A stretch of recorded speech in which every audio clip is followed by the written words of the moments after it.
can't lie.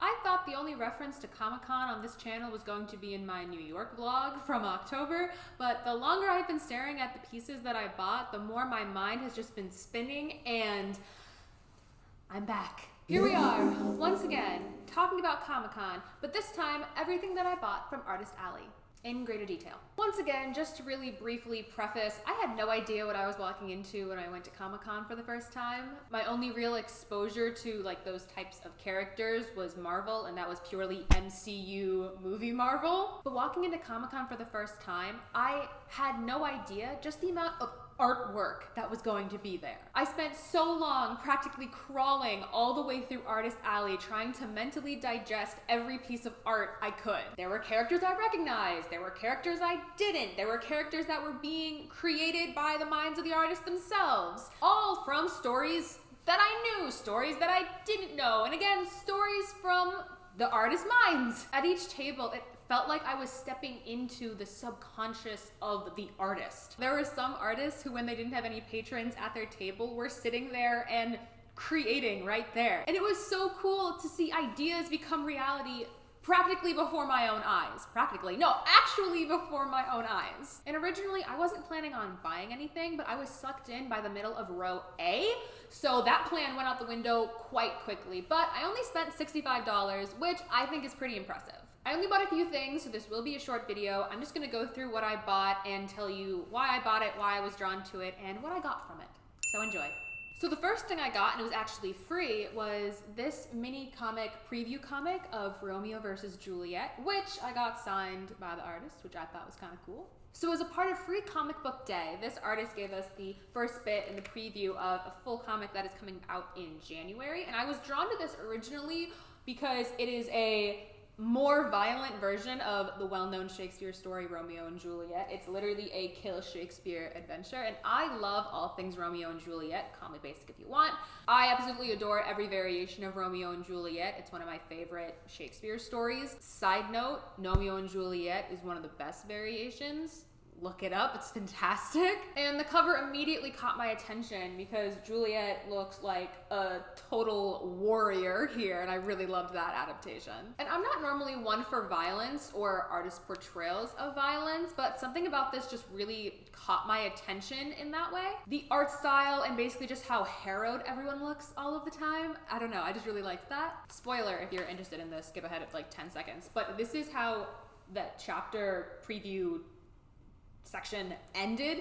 Look how intense that is. Like, I don't know, I just really loved it. So this page going into the page that I'm about to flip to are my favorite sections artistically of this comic book, because the rest of the comic book, like I just showed at the end, has these warm tones, reds, oranges. It's more aggressive, but here it's starting to fade into this more cooler color palette, into this really beautiful, cool toned, glowy color palette. And I mean, it's so basic, but I love those contrasts between the warm tones and the cool tones and what that means storytelling wise. The actual storyline was actually kind of hard for me to follow. I don't know if I'm missing pre-context to this or if I'm missing other Shakespeare references, because he references other Shakespeare stories that I just happen to not know. So I had a hard time kind of following along with what was going on. Or maybe I just didn't like how the story was being set up.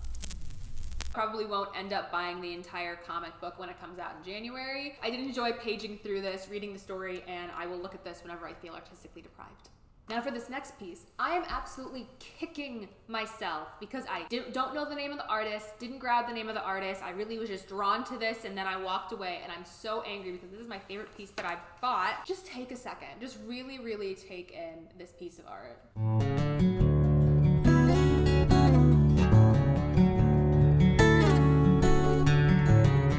This art style is so peaceful and serene for such an aggressive portrayal. There are a few things I want to note. First, that the main character is facing the background. They're not coming towards the foreground and turning around or just looking back. They are actually facing the background, meaning they are coming from wherever we as the audience are also coming from. We're following them in that respect. Second, I'm sure you can tell, the town is on fire. It is up in flames. And third, there is a slain monster's head on the back of the horse. I think there are multiple ways to interpret art and interpret this piece, but I want to talk about two. First, there's the perspective that that main character you see on the horse is actually basking in the glory of slaying the monster and burning the town down. Now, are they basking in it, regretting it, reveling in the destruction of whence they just came? From whence? I can't believe I just used that. I think I used it properly too. Is this main character a hero or an anti-hero or just some person? How do we read that? Can you tell this isn't my favorite perspective because of the amount of rhetorical questions I am asking? To me, that's a viable option. Is this the person who burned down the town or not? I mean, I feel like that just makes sense. I don't like that personally, but I mean, that's just a way to interpret it. I'm being open. I'm trying to talk about all angles, but I don't like this one personally. To me, I see this main character as the hero. I see that because of the armor they are wearing. I see that because of the white horse. Plus, they literally slain a monster. My interpretation is that this character is coming back to their home up in flames. And the way they are looking out over the town is they are taking in that they weren't there to protect their own home. And we can't see the character's face and how they're reacting to this story, but it's almost as if I can feel all the adrenaline that they previously had leaving their body immediately upon seeing their town up in flames that they can't save anymore because they weren't there. And at that point, I wonder if they're thinking, like, what was the point? This is not a happy photo to me, which is crazy. Well, not crazy, but the art style looks so beautiful and peaceful. But this is a painting of loss, regret, sadness, mourning the time they lost with their town because they were out having to go fight a monster, coming back after a success to see it all burn to the ground. I don't know, have you ever left somewhere or left something behind to go fix a part of yourself and then you come back to what was originally there and it's no longer there anymore? But I could be wrong, so who knows? What do you think? I actually have the artist's name for this next story. This is called For Goodness Sake, and it is a little graphic novel.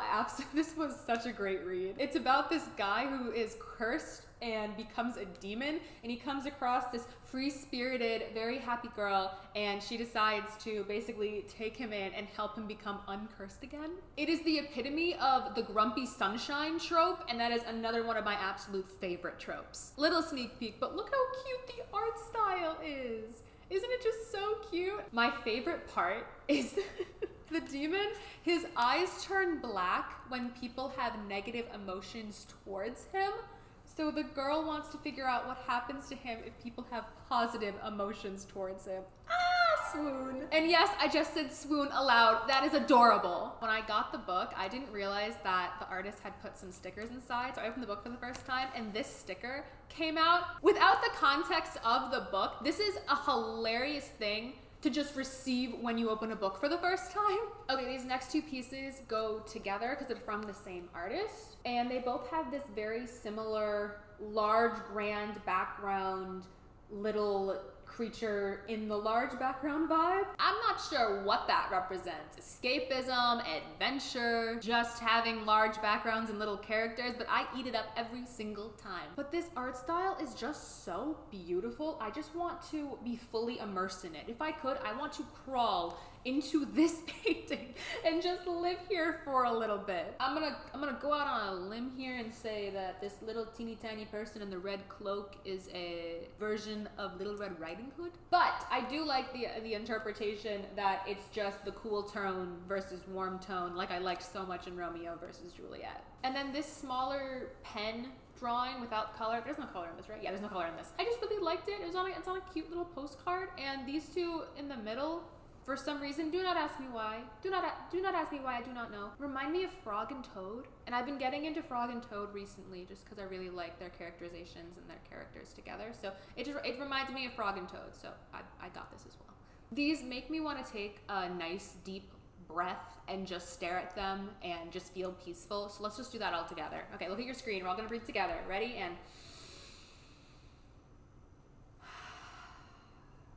don't you feel a little bit calmer? The last thing I got is this little booklet about Clark Kent and Bruce Wayne. And I was originally drawn to it because at a very, very, very surface level, the art style reminded me of that HBO Max show, The Adventures of Superman. If you know what I'm talking about, you're gonna think I'm crazy because the art style does not match at all. But I guess I was missing the show and I saw this and I was like, oh, I need it. And it was like $10, so it was worth it. There was no action in this story, no violence, no dramatically ripping off your normal clothes to reveal your superhero persona. No, it was very soft and domestic. Here's like one page as a little example of what I'm talking about. Like they're just having a conversation at the kitchen table, eating breakfast. They were having a conversation about one's purpose and what makes someone happy. It was oddly emotional. I was very touched. In the story, Clark Kent is a cartoon artist who feels like he isn't doing enough for his community and that he should just be Superman all the time because being a cartoon artist isn't helpful to the community. And he reminds Clark that his art does make people happy, and maybe it's not as important as saving them from a burning building, but being able to make people smile is a real talent. It is so important to have things that make you happy just because they make you happy. And so let me tell you, I was not expecting this grand big life talk out of a $10 booklet about 2 characters.